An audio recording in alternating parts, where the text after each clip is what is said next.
Hi everyone, I'm David Fisher, and this is Presidential Chronicles, the series of books and videos on American history as seen through the lives of the presidents of the United States. This episode is from the life of Herbert Hoover, and the focus is the leader of the opposition, Part 2. The year is 1937, and Franklin Roosevelt has just won a second term, and he's going to start his term in the White House with a distraught Herbert Hoover looking on. Hoover was distraught over the New Deal and Roosevelt's economic policies that Hoover thought were frankly incoherent. They were un-American, far too intrusive a role of the federal government in the affairs of the American economy. Plus, he was probably smarting just a little bit over the fact that Roosevelt as president was the opposite of many of the campaign policies he had run against Hoover on back in '32. For example, during that campaign, Roosevelt had said, "I do not believe that the state has any right merely to hand out money." Let us admit frankly, it would only be a stopgap. Under no circumstance shall any money be paid in the form of a dole. What happened in reality? The dole was a big part of the New Deal. Direct payments to citizens. In fact, there were direct payments to farmers to destroy crops to try to help fix the economy. And Hoover thought all of these were bad policies, and again, very different from the Roosevelt of the campaign. Another topic, the budget and spending. Hoover had been blamed strongly by the Democrats for overspending, and Roosevelt in '32 had promised spending cuts by the government. He said during that campaign, "I promise an immediate and drastic reduction of governmental expenditures by abolishing useless commissions and offices and eliminating extravagances to accomplish a savings of not less than 25% in the cost of federal government." What really happened in Roosevelt's first term in office, spending went up by 42%. By 1936, 4 years in, spending had gone up from Hoover by 76%. Outlays now topped $8 billion. The deficit was over $4 billion. The national debt in 4 years had doubled under Roosevelt, despite what he had said in the '32 campaign. Then there was the perception.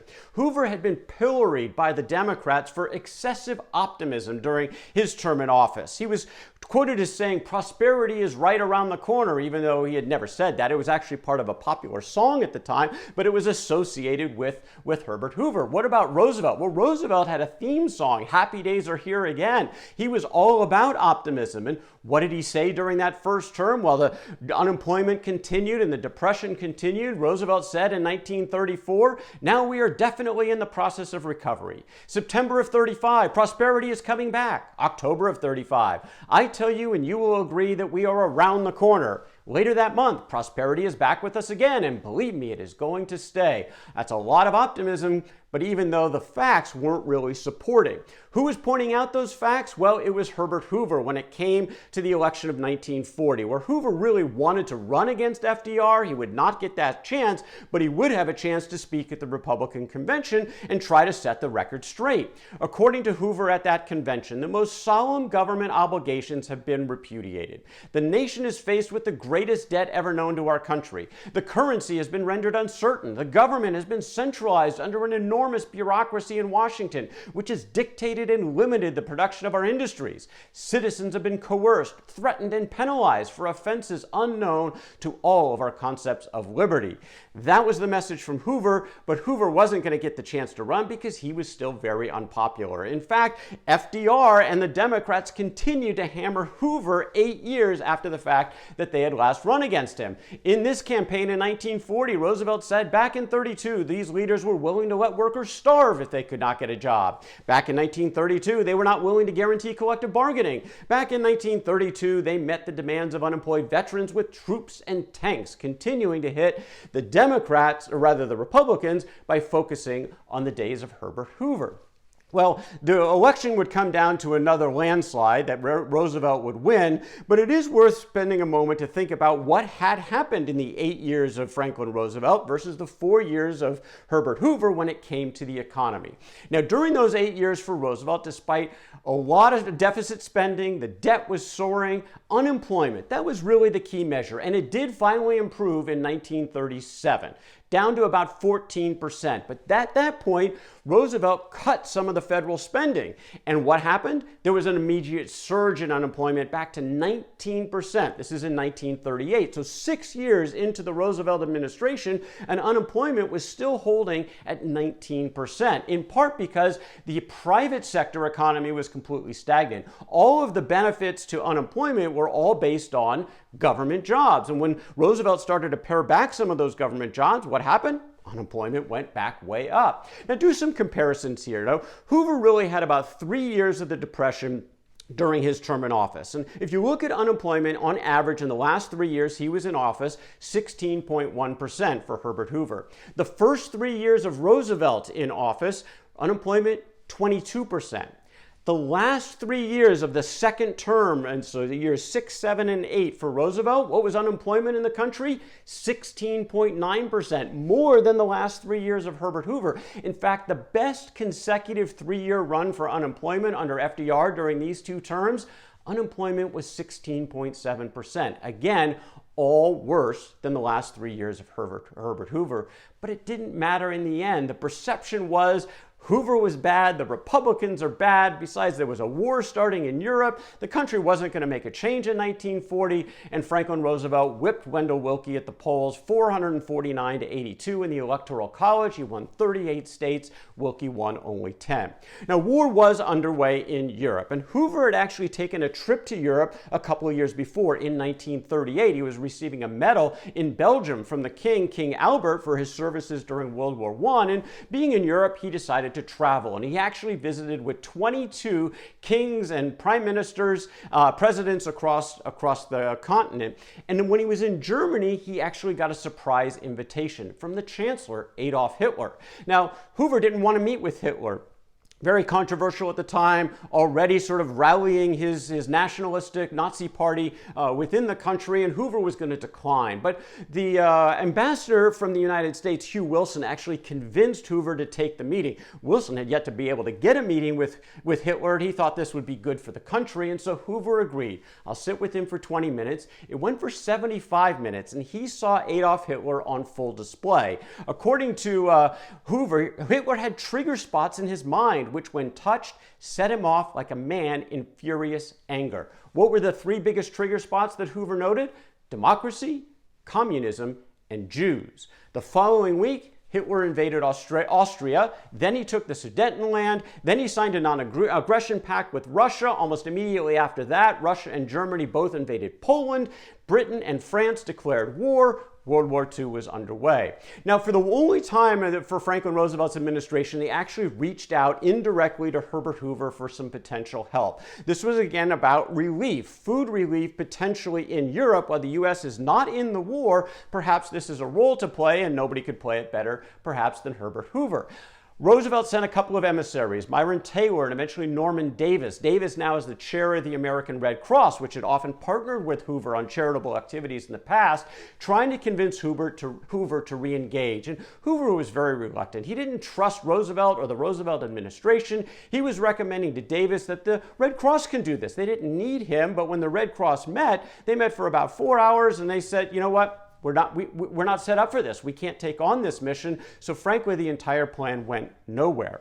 Some countries reached out directly to Hoover, including Poland, which was now being hit from both sides.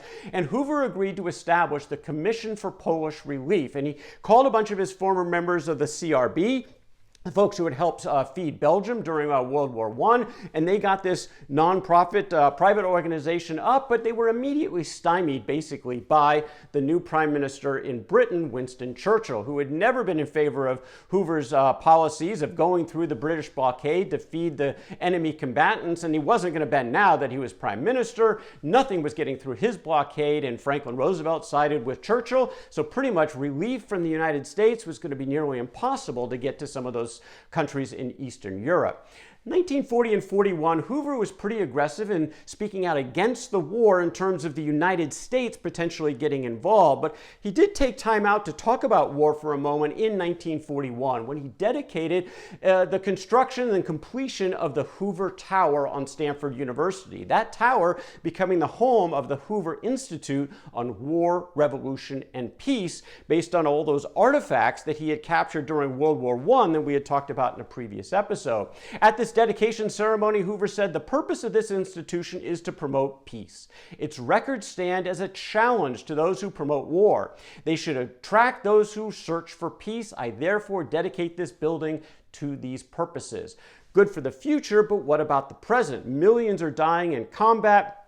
That very same week, Hitler broke his non-aggression pact with Russia. He invaded Russia. This is now a whole new ballgame. Now look, Hoover said Adolf Hitler is evil, but beware of Stalin and the communists. Frankly, in his mind, they were no better. According to Hoover, war alongside Stalin to impose freedom is more than a travesty. It is a tragedy. Hoover was content for the Americans to stand aside and wait for the great dictators to destroy each other. Less than 6 months later, Japan attacked Pearl Harbor. Roosevelt brings the United States into the war against both Japan and Germany. By the way, the Depression almost immediately comes to an end at that point, not based on the New Deal, as we talked about, based on the fact that the United States is going into war. That meant full employment practically in terms of the new soldiers and the military-industrial complex for the war. So the Depression is now over, and the conflict of arms has begun again for the United States. Roosevelt, of course, aligning with the Allies, which included Stalin's Soviets. Now, once again, Hoover had kind of a prescient warning about this. He said that 5 years after this war, we'll be arming Germany and Japan to help protect us from Russia. Hoover was a Cold Warrior long before the term actually became popular. Now, in terms of the war itself, though, Hoover was publicly very supportive. He was always going to rally around his president, like he had Woodrow Wilson back in World War I.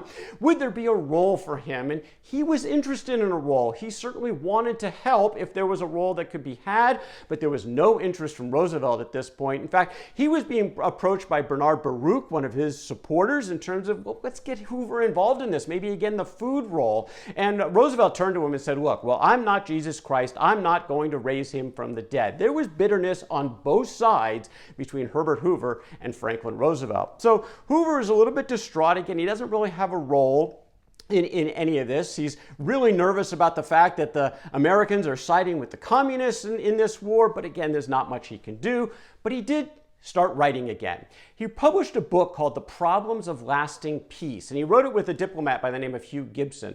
And his premise was, we need to avoid, when this war ends, the disaster that happened after the Treaty of Versailles, after World War I. Now is the time to start focusing on how to win the peace, but frankly, not a lot of people were listening to Herbert Hoover. Lou Hoover loved her home at Stanford back in California. It's a unique design that she designed. The weather was perfect, very comfortable in her surroundings with friends and family as well. Her own family not that far away. But most of the action, frankly, in the post-presidential period for Hoover was in the East, and the family was spending a lot more time in Suite 31A at the Waldorf Astoria Hotel, which they had pretty much taken over for both living and office space. Well, on January 7th of 1944, Lou Hoover went to a concert with her close friend Bunny Miller. She wasn't feeling all that well, a little bit tired afterwards, so we went back to the suite at the Waldorf Astoria. Hoover was about to go out to dinner, and he decided to go check on Lou. He went in and he found her on the bed. She had died. She had died of a heart attack just shy of her 70th birthday. They had been married almost 45 years. Hoover said at the time that I had lived with the loyalty and tender affection of an indomitable soul almost 50 years. Hers were those qualities which make a real lady: loyalty and gentle consideration for the rights and needs of others, no matter who. And these qualities brought her great loyalty in return. Lou Hoover would be buried in California, but she would be later reinterred in West Branch, Iowa, along with her husband, but that wasn't for another couple of decades. Franklin Roosevelt in 1944 was already ailing. He decided to run for a fourth term. Now with Harry Truman as his new vice presidential candidate, another easy win. Frankly, again, no contest. Once again, it was more running against Hoover than it was against Thomas Dewey, who was the Republican nominee. 12 years after the fact that Roosevelt had already beaten Hoover, Tommy Corcoran was a leader in the Democratic Party and made the point, we ought to be eternally grateful to Herbert Hoover, who has been our meal ticket for 12 years. Well, things were about to finally change for Herbert Hoover. He was about to finally reemerge in his role as elder statesman. That's the story for another day. That is Herbert Hoover, and the leader of the opposition from the life of Herbert Hoover. For more presidential chronicles, check out my books on Amazon.com. Don't forget to subscribe to my YouTube channel. Until next time, I'm David Fisher, and this is Presidential Chronicles.